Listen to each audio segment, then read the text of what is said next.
In the wake of Elijah's stunning victory on Mount Carmel, we might expect to find him riding high on a wave of confidence and spiritual triumph. But the biblical narrative takes an unexpected turn, revealing another crucial aspect of Elijah's relationship with God. Following the defeat of the prophets of Baal, Queen Jezebel threatens Elijah's life. Despite his recent triumph, we find Elijah fleeing into the wilderness, overwhelmed by fear and despair. It's a stark reminder that even the mightiest of God's servants can experience moments of weakness and doubt. In this low point, God meets Elijah in a most unexpected way.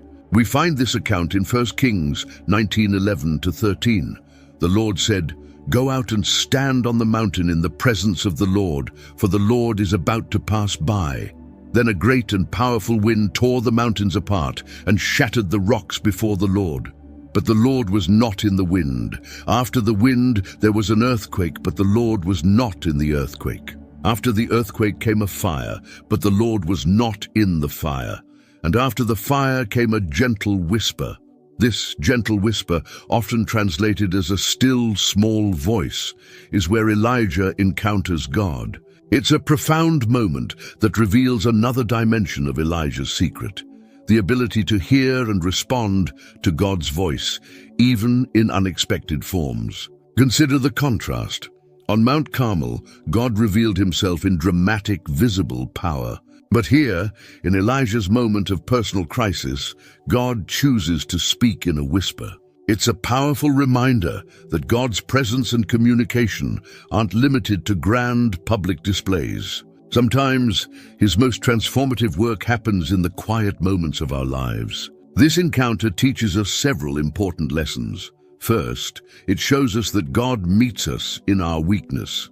When Elijah was at his lowest, God didn't abandon him. Instead, he drew near, speaking words of comfort and direction. Second, it emphasizes the importance of stillness and listening in our spiritual lives. Elijah had to quiet himself to hear God's whisper. In our noisy, distracted world, we too need to cultivate the ability to be still and listen for God's voice. Third, it reveals that God's power isn't always manifested in dramatic ways. Sometimes, his most profound work in our lives comes through gentle guidance, quiet conviction, or subtle direction.